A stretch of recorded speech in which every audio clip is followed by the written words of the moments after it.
हरे कृष्णा। ओम नमः शिवाय।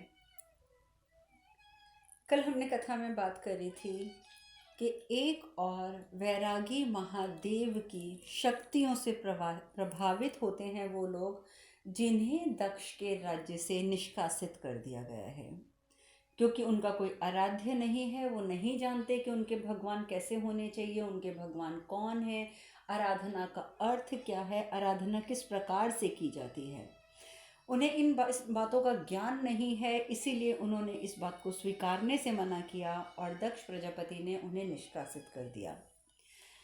वहीं दूसरी ओर दक्ष प्रजापति के महल में उनकी सभी पुत्रियों का विवाह होता है, सभी महान महान व्यक्तियों से, जैसे सप्तऋषि, चंद्रमा, इस प्रकार से सारी महान भूतियाँ जो होती हैं उन सबके साथ वो विवाह करता है अपनी पुत्रियों का, ताकि वो पूर्ण रूप से सक्षम हो सके, पूर्ण रूप से सक्षम हो सके और प्रजापति के पद को बहुत अच्छे तरीके से चला सके। क्योंकि उसके मन में जो एक भय बैठ गया है कि मेरे पुत्रों ने मुझे छोड़ दिया है, तो वो उस कमी को पूरा करने के लिए, उस भय को दूर करने के लिए इस प्रकार से सभी उच्च कोटि के व्यक्तियों के साथ अपनी समस्त पुत्रियों का विवाह कर देता है। और जो सप्त ऋषियों से जो विवाह होता है उसमें से ऋषि भृगु और ऋषि कश्यप, ये दोनों ऋषि ग्रह जमाता बनने को मान जाते हैं। अनुरोध जो करता है दक्ष प्रजापति उसे स्वीकार कर लेते हैं, क्योंकि वो भी जानते हैं कि अगर इसकी पुत्रियां भी चली गई, पुत्र भी जा चुके हैं, तो दक्ष प्रजापति की सहायता हेतु अपना कोई वहाँ नहीं है। इसीलिए भृगु ऋषि और कश्यप ऋषि महल में ही उनकी पुत्रियों के साथ, यानी कि आप जानते ही हैं कि कश्यप ऋषि की जो धर्म में, आपको वैसे तो मैं पूरी लिस्ट भेज दूंगी कि दक्ष की किन किन पुत्रियों का विवाह किन किन के साथ हुआ था, लेकिन अभी कथा में हमने कश्यप ऋषि की दो पत्नियां दिति और अदिति, उन दोनों के बारे में विस्तार पूर्वक चर्चा करी है कि जो दिति है वो दैत्यों की माता है और अदिति जो है वो देवताओं की माता है, लेकिन दोनों के पिता ऋषि कश्यप हैं। ये सब विस्तार से हम चर्चा कर चुके हैं। अब विवाह हो गया, ये रहने को महल में तैयार भी हो गए। ब्रह्मा जी कहते हैं कि नारायण, मैं अब कुछ करने वाला हूँ, वो मैं इसीलिए करने वाला हूँ क्योंकि बेशक दक्ष पूर्ण रूप से समर्पित है, दक्ष हर प्रकार से कोशिश कर रहा है कि सृष्टि के संचालन में कहीं कोई बाधा उत्पन्न ना हो, परंतु कुछ कार्य ऐसे हैं जो सही ढंग से नहीं हो पा रहे हैं। इसीलिए महादेव का पुनः इस सृष्टि से जुड़ना अति आवश्यक है।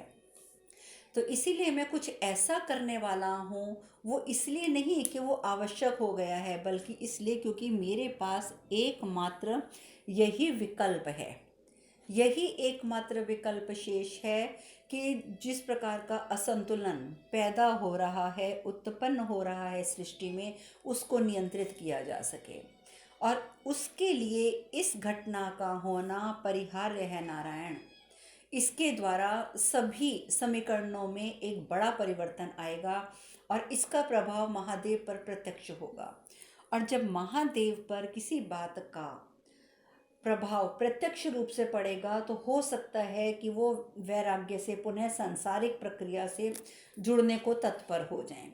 और इसीलिए मुझे एक यही मार्ग शेष नजर आ रहा है नारायण, जो मैं करना चाहता हूँ। देखिए, क्योंकि महादेव, आपको मैं ये बता चुकी हूँ कि महादेव विरक्त क्यों हुए हैं, क्योंकि सृष्टि के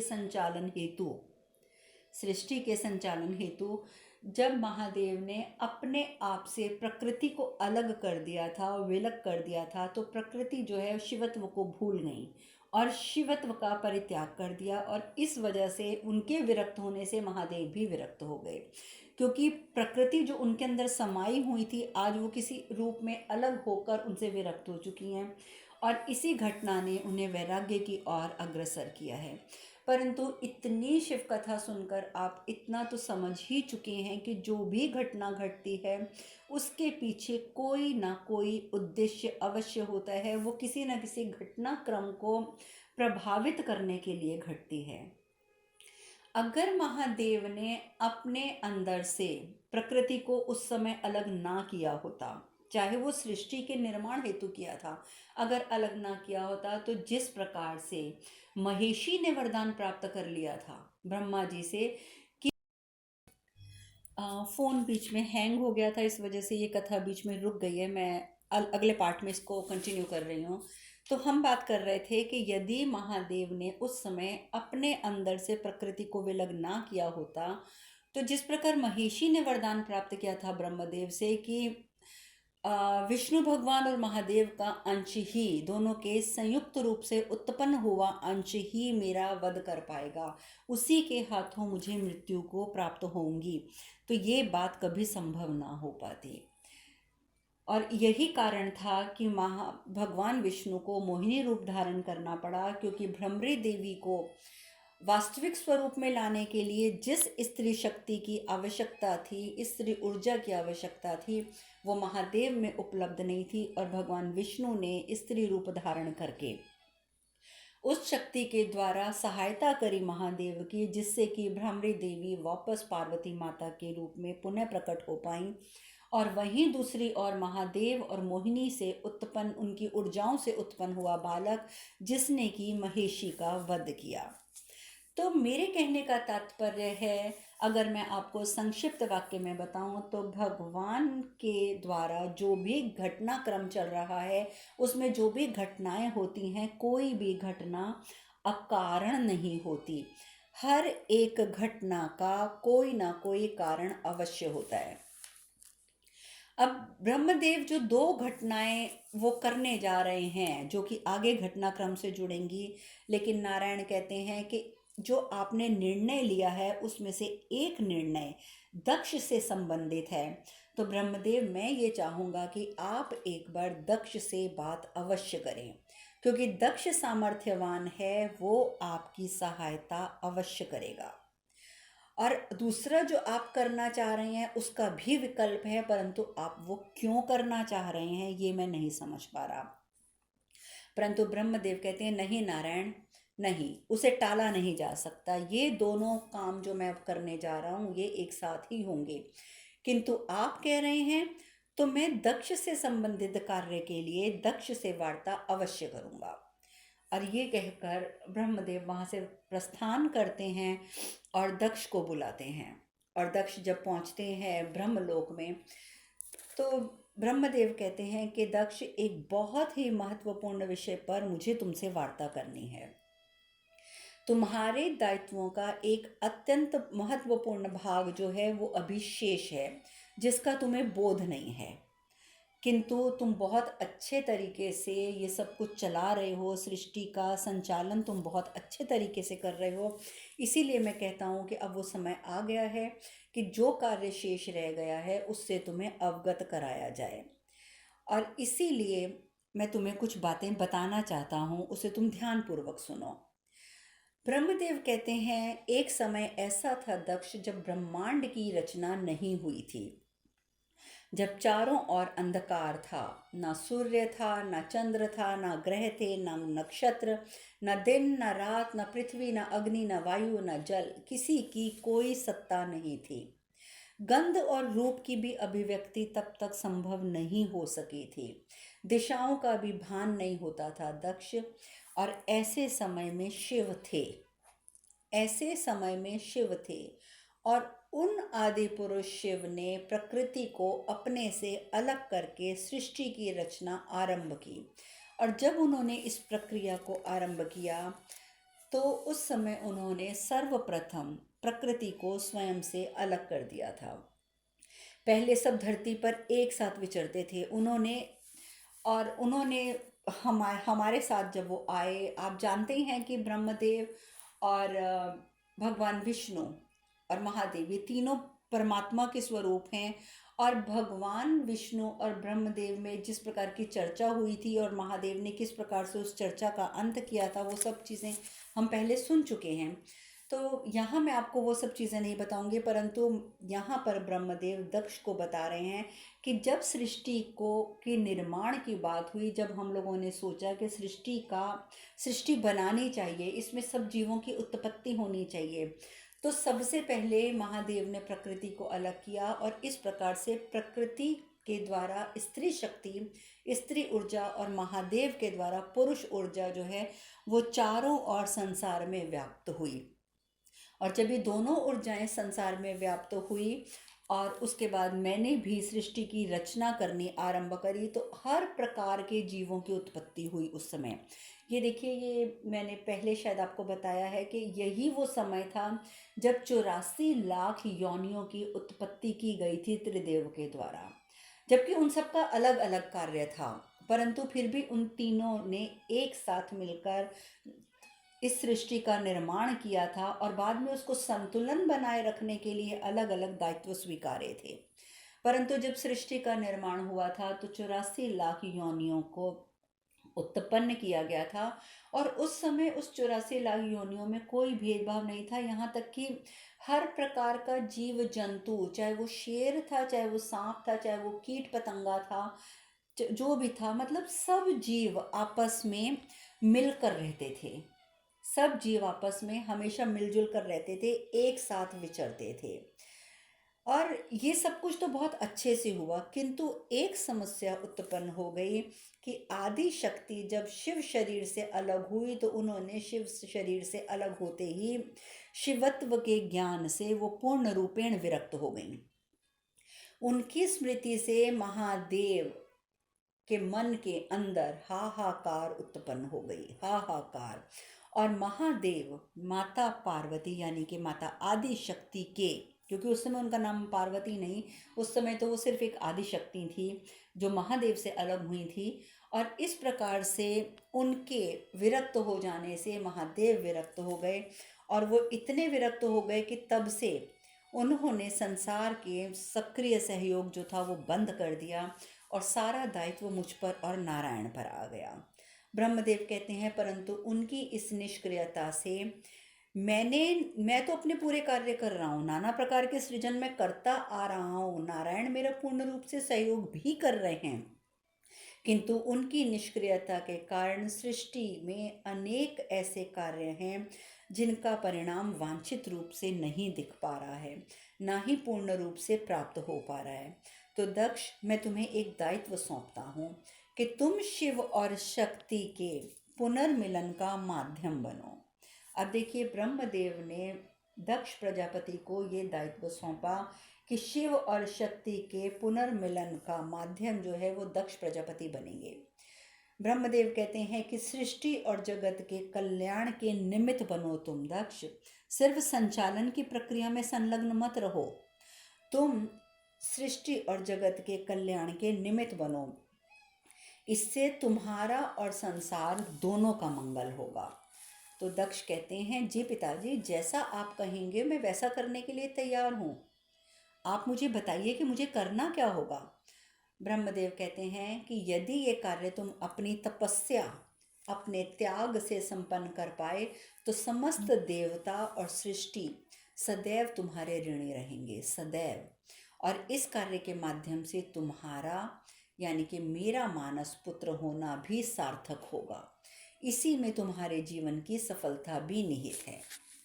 तो इसीलिए मैं चाहता हूँ कि जो कार्य मैं तुम्हें सौंपने जा रहा हूँ उसका तुम बहुत अच्छे से निर्वाह करो, तो मुझे भी ये लगेगा कि मैंने जो मानस पुत्र उत्पन्न किया था, तुम्हारा मानस पुत्र मेरा बन जाना जो है वो सार्थक सिद्ध हुआ।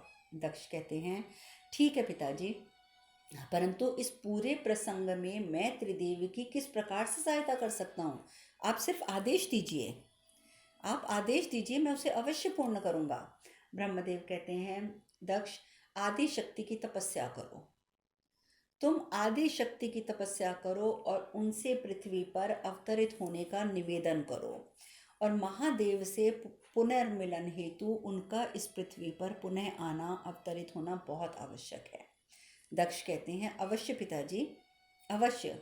परंतु मैं आपसे एक बात जानना चाहता हूँ पिताजी, आप तो जानते हैं कि मेरी पुत्रियों का विवाह हो चुका है और पुत्र वो मुझे वैसे ही छोड़कर चले गए हैं। तो पिताजी, यदि आप मुझे अनुमति दें तो क्या मैं आदि शक्ति से अपनी पुत्री के रूप में अवतरित होने का निवेदन कर सकता हूँ? यदि आप अनुमति दें तो समय आने पर मैं उनका विवाह महादेव से करा दूंगा, और इस प्रकार से महादेव मेरे जमाता हो जाएंगे और सांसारिक कार्यों में उनकी सहभागिता भी हो जाएगी। ब्रह्मदेव कहते हैं अत्यंत उत्तम विचार है, तुम एक काम करो, तुम तपस्या आरंभ करो और तपस्या तुम्हें पूर्ण लगन से करनी है कि तुम्हारी तपस्या सफल होनी चाहिए। अब जैसे ही ये बात दक्ष प्रजापति को ज्ञात होती है, वो प्रसूति से अपनी इस बात का चर्चा करते हैं और प्रसूति को सब कुछ समझाकर स्वयं वो लंबी तपस्या के लिए प्रस्थान कर जाते हैं। अब लंबी तपस्या करते हैं, बहुत वर्षों तक तपस्या करते रहते हैं, परंतु ये क्या, आदि शक्ति तो प्रसन्न ही नहीं हो रही हैं।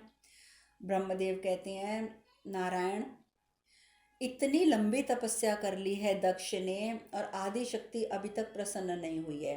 अब हमारे पास एक ही विकल्प है जिस पर हमने पहले विचार किया था। मुझे लगता है कि अब हमें और समय व्यर्थ नहीं करना चाहिए। परंतु नारायण कहते हैं लेकिन आप जानते हैं ब्रह्मदेव कि जो आप करने जा रहे हैं उससे महादेव की प्रतिक्रिया क्या होगी, इसका अनुमान लगाना भी संभव नहीं है, अनुमान लगाना भी। और आप ये करने की सोच रहे हैं।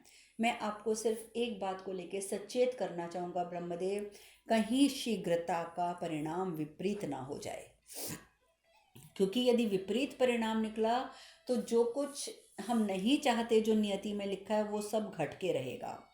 परंतु ब्रह्मदेव कहते हैं नारायण, परिणाम के प्रति मैं उत्तरदायी रहूँगा, जो भी परिणाम होगा मैं उत्तरदायी रहूँगा, किंतु और प्रतीक्षा करना उचित नहीं है, क्योंकि महादेव की विग्रता बढ़ती जा रही है और उनके अंदर बहुत ज़्यादा अकुलाहट है और अब और देर नहीं की जा सकती।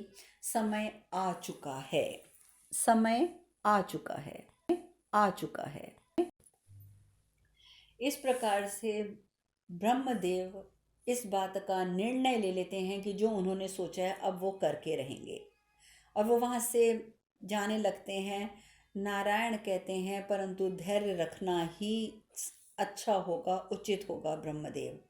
इसीलिए मैं चाहता हूँ कि दक्ष की तपस्या को सफल होने में समय लग रहा है, वो शायद इसीलिए लग रहा है ब्रह्मदेव, आप रुकिए, मेरी बात सुनकर जाइएगा।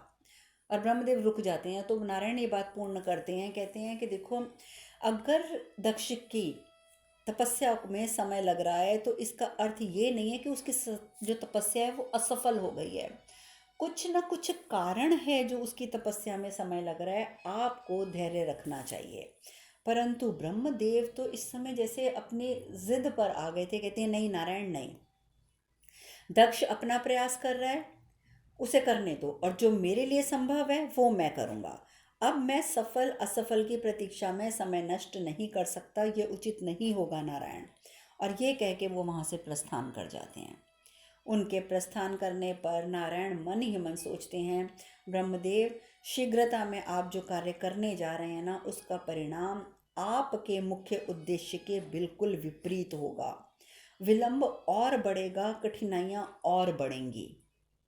लेकिन आप जानते ही हैं कि ब्रह्मदेव इस समय अपनी बात पर अड़ गए थे, उन्होंने नारायण की कोई बात स्वीकार करने से मना कर दिया था और प्रस्थान कर गए थे। अब ब्रह्मलोक में जाकर ब्रह्मदेव क्या करते हैं कि अपने आसन पर बैठे हुए वो वेदों के बारे में बहुत कुछ बोलने लग जाते हैं। उनके जो 4 मुख होते हैं, जो उनके 4 मुखों से चारों वेदों की सदैव प्रशंसा निकलती रहती है। अब वो करते क्या हैं कि अपने 4 मुखों से तो वेदों की प्रशंसा करते हैं।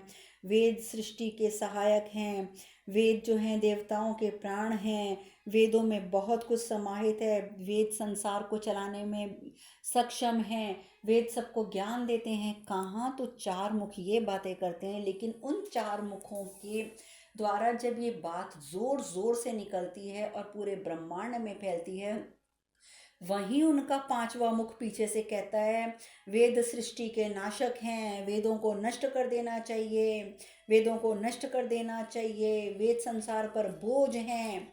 उनके 4 मुख तो तारीफ करते जाते हैं, लेकिन 5वां मुख जो है वो वेदों की बुराई करता जाता है। जो उन अच्छाइयों के साथ वो जो 5वां मुख है वो तीव्रता से बुराई करता है। नारद मुनि हैरान हो जाते हैं। नारद मुनि कहते हैं नारायण नारायण, पिताजी क्या कर रहे हैं? उनके मुख से निकली ये ध्वनि बहुत विचित्र है। ऐसा प्रतीत हो रहा है जैसा पहले कभी प्रतीत ही नहीं हुआ, बहुत विचित्र है सब कुछ। नारायण कहते हैं, देवर्षि ब्रह्मदेव वेद स्तुति कर रहे हैं, किंतु उनका पांचवा मुख जो है वो वेद की निंदा कर रहा है।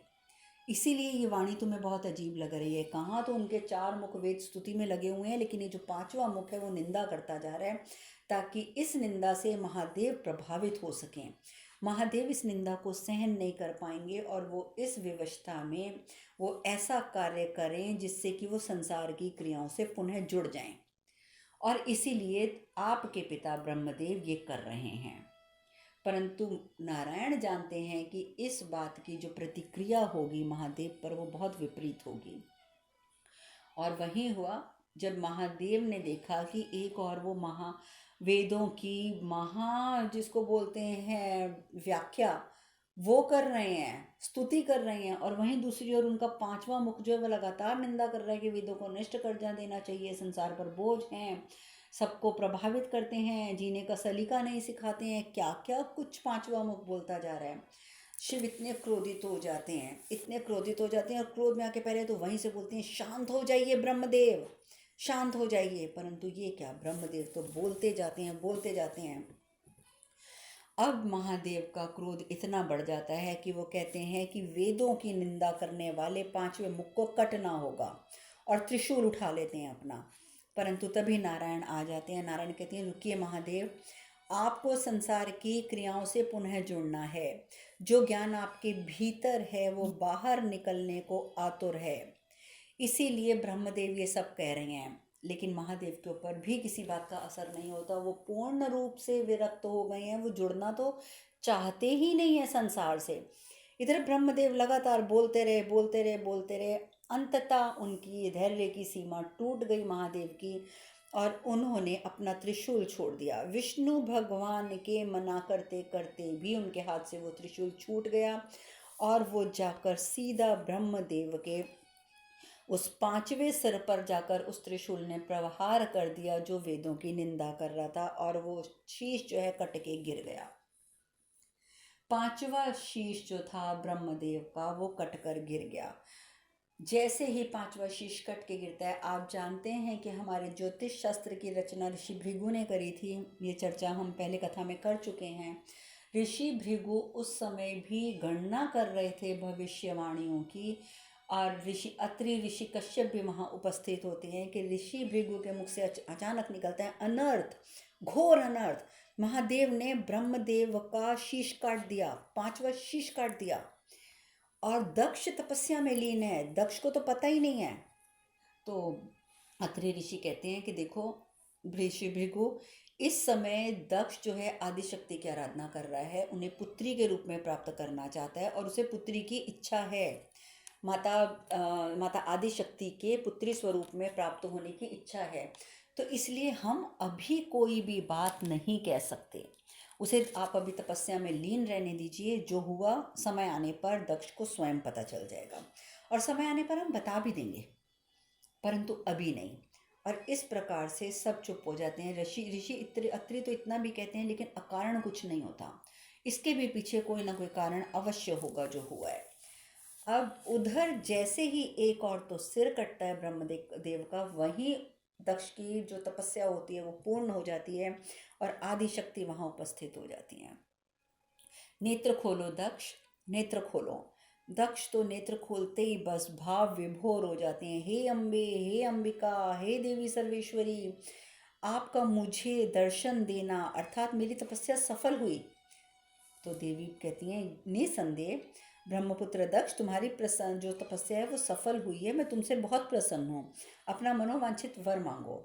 तो दक्ष कहते हैं कि आपकी विरक्ति से महादेव के मन में हाहाकार मचा हुआ है, और वो भी विरक्त हो गए हैं, और महादेव के जागृत सक्रिय न होने के कारण सृष्टि में बहुत से कार्य हैं जो वांछित परिणाम नहीं दे पा रहे हैं, और पूरे तरीके से प्राप्त भी नहीं कर पा रहे हैं, हम पूर्णता प्राप्त नहीं कर पा रहे हैं।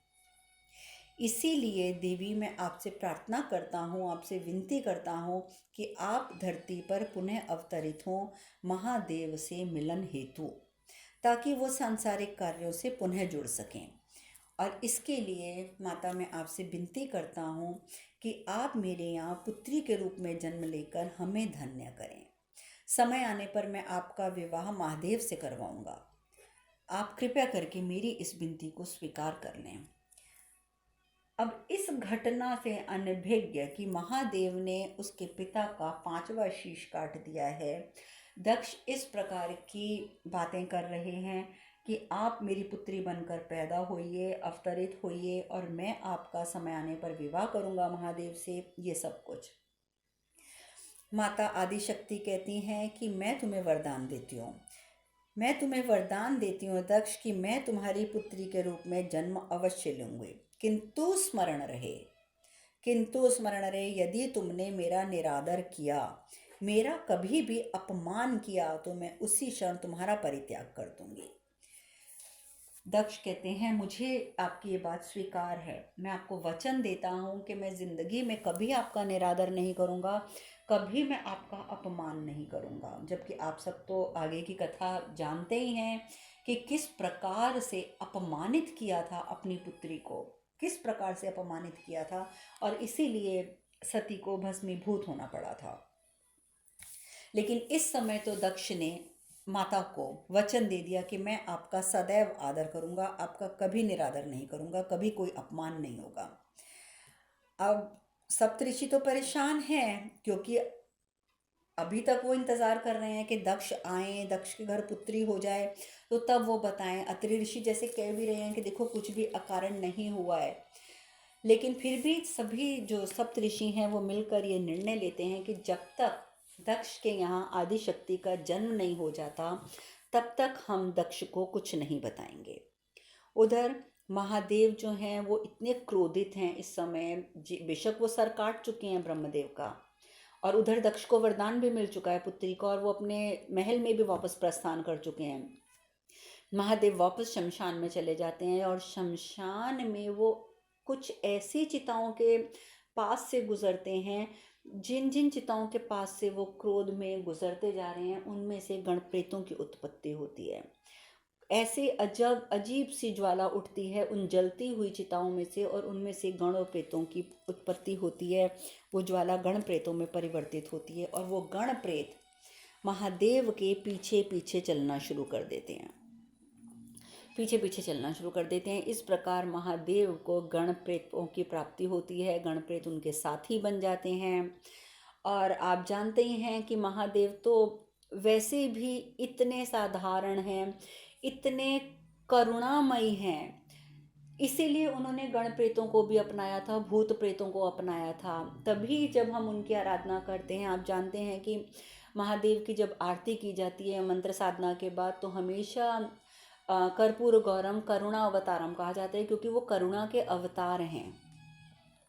तो इसीलिए उन्होंने गण प्रेतों को, भूत प्रेतों को भी अपने हृदय से लगाया था। सांप को भी अगर उन्होंने अपने गले में धारण किया था तो ये बताने के लिए कि पशु पक्षियों का भी मैं हूँ, मैं पशुपतिनाथ भी हूँ।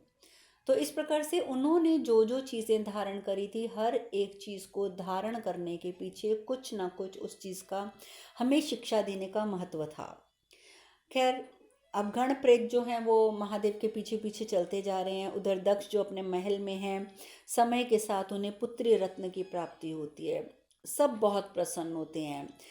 अब वो तो इतने प्रसन्न हैं, दक्ष के देवी ने जन्म लेकर ये सिद्ध कर दिया है कि वो प्रसूति से कहते हैं कि हमें महादेव और माता पार्वती दोनों का, माता पार्वती ने मतलब माता आदिशक्ति, दोनों का आशीर्वाद प्राप्त है। कितने सौभाग्यशाली हैं ना प्रसूति, हम दोनों कितने सौभाग्यशाली हैं। और मेरे लिए तो दक्ष कहता है ये कितने बड़े सम्मान की बात है कि एक दिन मेरी ये पुत्री जब बड़ी होगी, इसका विवाह सर्वशक्तिशाली महादेव से होगा। तो प्रसूति हंसने लगती हैं। प्रसूति कहती हैं विवाह होने में तो अभी बहुत समय है, अभी तो पुत्री का जन्म हुआ है, स्वामी पहले इसका नाम तो रख दीजिए, आप इसका क्या नाम रखेंगे। एक क्षण सोचते ही दक्ष के मन में एक नाम उत्पन्न होता है और वो उनके मुख से निकलता है सती। सती नाम होगा मेरी पुत्री का। जैसे ही दक्ष के मुख से सती शब्द निकलते हैं, उसी समय चलते हुए महादेव के कदम वहीं रुक जाते हैं। सती सती सती। महादेव के कानों में भी शब्द गूंजने लग जाते हैं, सती सती सती। परंतु फिर वो स्वयं को संभाल लेते हैं और आगे बढ़ जाते हैं। यहाँ एक और सती का जन्म हुआ, वहीं दूसरी ओर सप्तऋषि महल में आते हैं, उनको शुभकामनाएं देते हैं पुत्री के जन्म होने की, लेकिन साथ ही साथ ये भी सूचना देते हैं कि किस प्रकार से क्या क्या घटना घटी और किस प्रकार से महादेव ने क्रोध में आकर आपके पिता ब्रह्मदेव का 5वां सिर जो है, शीश जो है, वो धड़ से अलग कर दिया।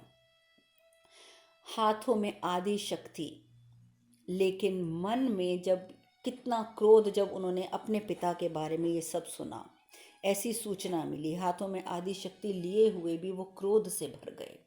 क्रोध से भर गए दक्ष प्रजापति के मेरे पिता के साथ ऐसा किया महादेव ने, मेरे पिता के साथ, और उनसे ये क्रोध सहन नहीं होता। सप्तऋषि तो वहाँ से प्रस्थान कर जाते हैं, परंतु ऋषि वेश में रहने वाले दक्ष प्रजापति मन ही मन में कुछ निर्णय ले लेते हैं और रात्रि के समय अपने महल में अकेले बैठकर वो कुछ निर्णय लेते हैं। कहाँ तो बड़ी बड़ी उनकी बालों की जटाएं, बड़ी बड़ी दाढ़ी मूछें जैसे ऋषि मुनियों की होती हैं, और कहाँ वो क्रोध में आके क्या निर्णय ले रहे हैं, ये सब चर्चा अब हम कल करेंगे। आज हम कथा में यहीं विश्राम लेंगे। हरे कृष्ण कृष्ण कृष्ण हरे हरे, हरे राम राम राम हरे हरे। आप सब खुश रहें, सुखी रहें, स्वस्थ रहें। हरे कृष्णा। ओम नमः शिवाय, ओम नमः शिवाय, ओम नमः शिवाय, ओम नमः शिवाय, ओम नमः शिवाय।